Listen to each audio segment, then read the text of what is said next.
sudah hadir hari ini. Ketemu lagi kita dalam P2K2. Gimana ibu-ibu? Masih ingat gak apa kepanjangan P2K2? Masih. Apa Bu Widya? Pertemuan peningkatan kemampuan keluarga. Iya benar. Kita tepuk salut dulu buat Ibu Widya. Tepuk salut. Salut, salut. Salut, salut. Salut. Oke. Nah, sekarang kita akan membahas tentang cermat meminjam dan menabung Ibu ya. Nah, yang bulan lalu kita sudah membahas tentang mengelola keuangan keluarga. Nah, ini lanjutannya Ibu-ibu. Nah, cermat meminjam dan menabung ini masih ada kaitannya kan dari bahasan kita yang bulan lalu. Kira-kira sudah Ibu lakuin belum dalam kehidupan sehari-hari Ibu? Menabung? Meminjamnya jangan.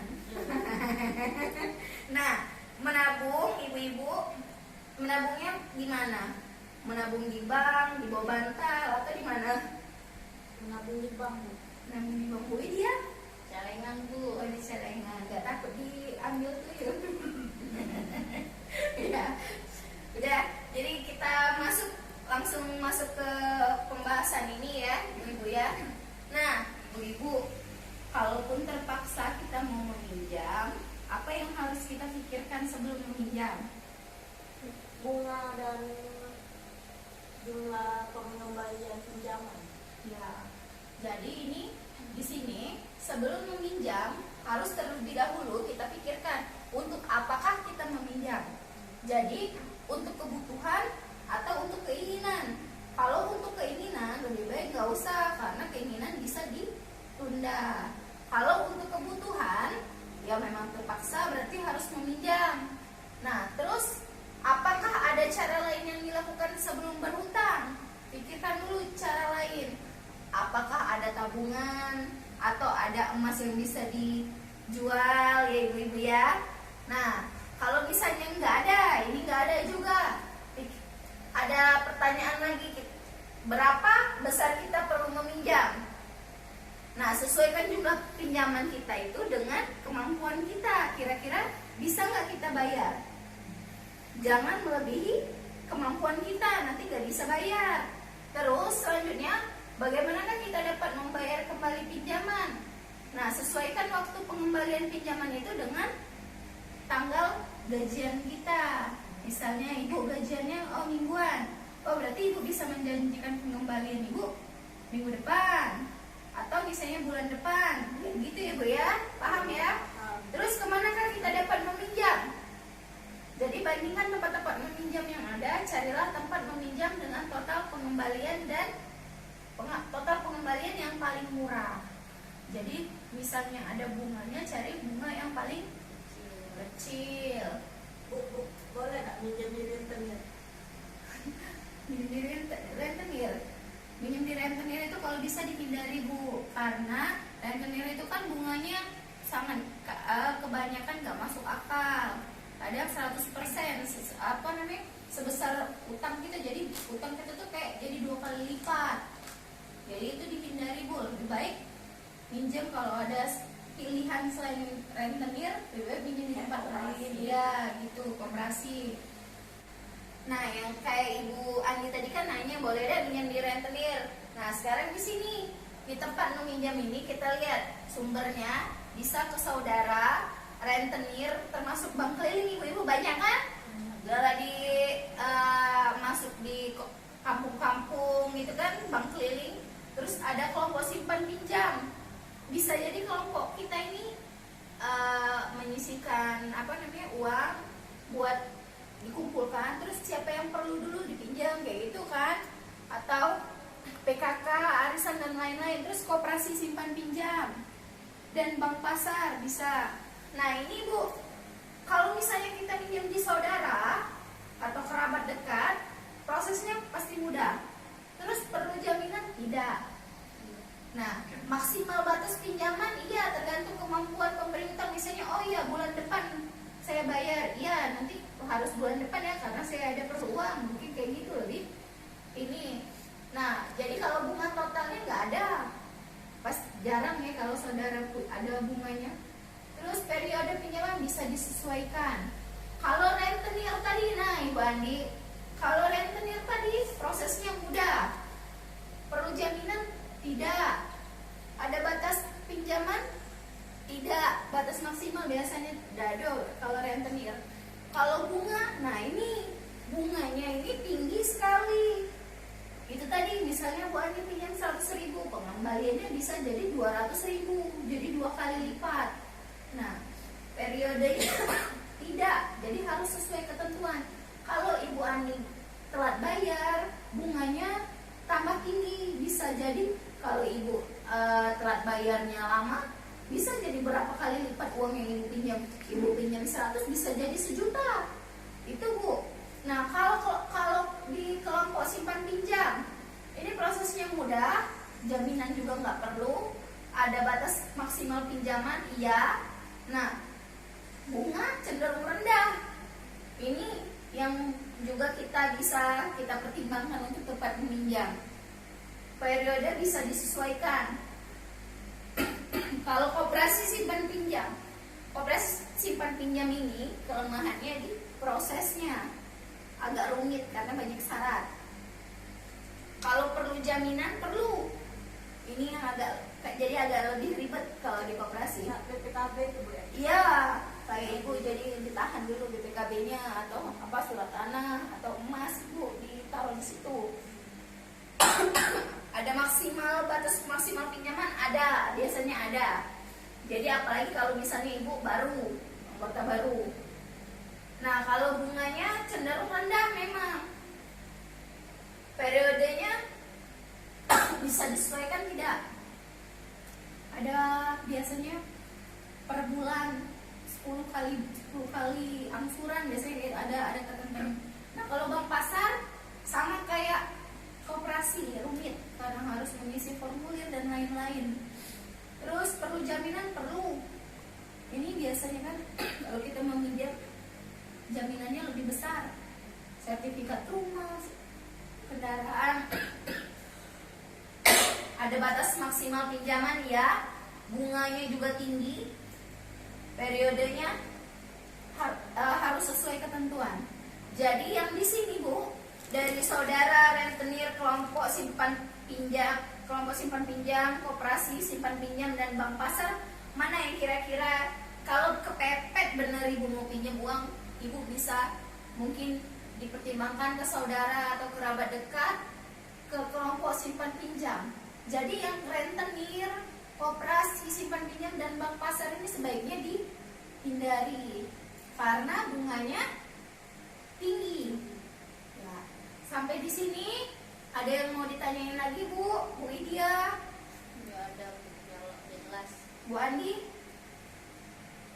Ini Bu, bisa ada saudara yang nggak dapat pinjamin. Terus di kelompok simpan pinjam juga nggak bisa. Iya. Harus milih ke koperasi simpan pinjam, cenderung rumit. Terus saya ini nggak ada sekolah, nulis juga nggak bisa. Terus gimana Bu ya? Apakah dari koperasi simpan pinjam bisa membantu untuk formulirnya dan lain sebagainya? Pasti dibantu Bu, kalau di sana pasti dibantu. Karena kan mereka juga mencari nasabah. Tapi itu tadi Bu, yang kita harus pikirkan tadi, apa kita mampu membayar bunganya? Karena bunganya ini cenderung tinggi juga. Jadi itu yang kita harus pikirkan sebelum meminjam tadi. Balik lagi ke sini, itu tadi Untuk apa kita meminjam? untuk apa kita meminjam? Kira-kira ini masih memang kepepet harus dipenuhi, ya terpaksa berarti. Tapi balik lagi, kita meminjam jumlahnya harus sesuai kemampuan. Itu Bu ya. Sampai sini udah jelas? Gak ada lagi yang ditanyakan? Nah ibu-ibu, kan tadi juga cermat meminjam dan menabung. Nah tadi cermat meminjam tadi sudah kita bahas. Sekarang kita ke rencana menabung.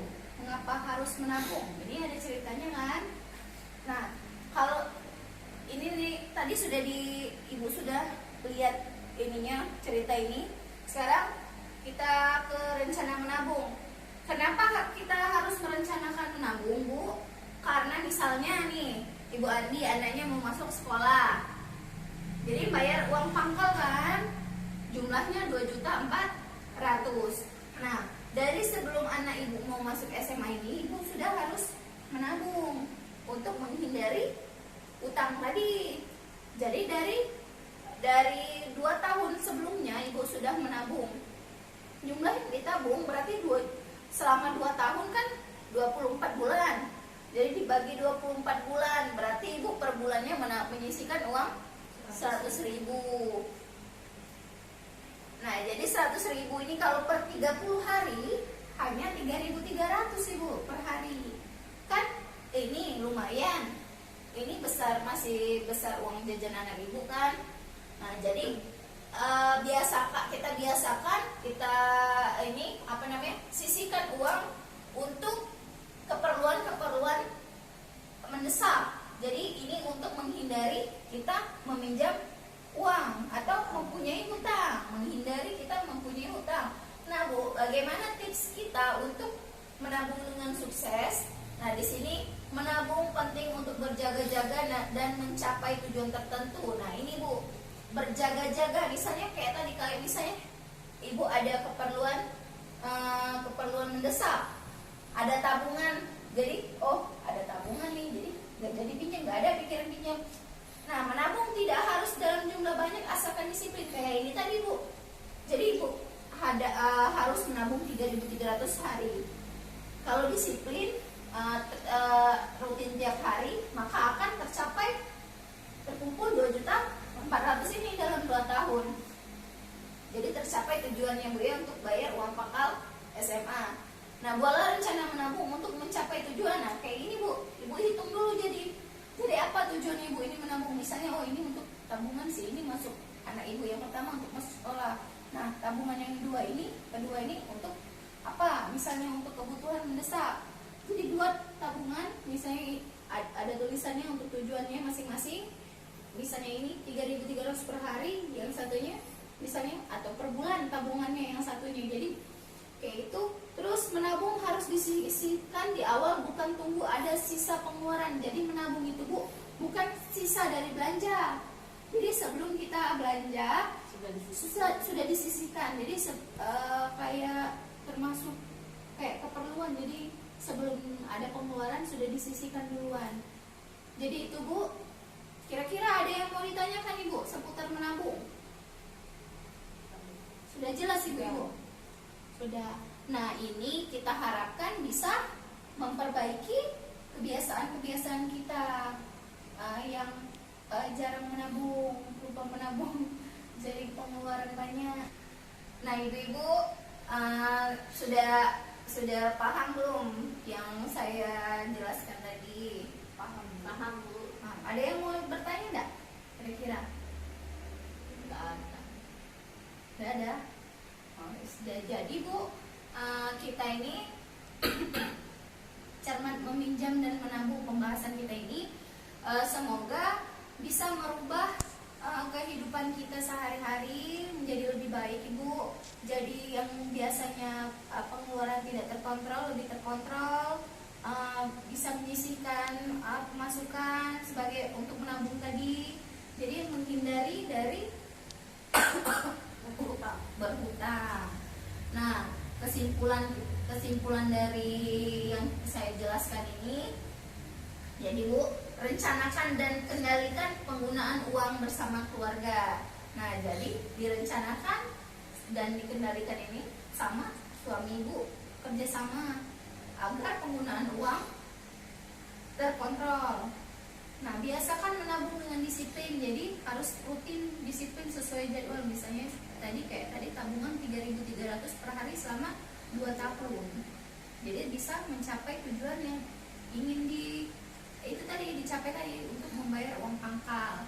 Nah, sekarang pertimbangkan dengan matang sebelum memutuskan berhutang. Jadi kayak yang sudah dibahas sebelumnya tadi, untuk apa berhutang, apakah ini kebutuhan atau keinginan. Jadi dipikir dulu matang-matang. Kalau misalnya memang mendesak, ya apa boleh buat. Tapi jika kita ada tabungan, pakai dulu tabungannya.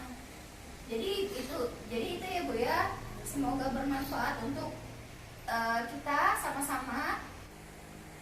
Nah, ibu-ibu tadi sudah semua saya sampaikan. Ya, terima kasih ibu-ibu ya sudah hadir hari ini. Apabila saya ada salah kata, saya mohon maaf. Pada Allah saya mohon ampun. Wabillahi taufiq wal hidayah. Wassalamualaikum warahmatullahi wabarakatuh. Waalaikumsalam warahmatullahi wabarakatuh.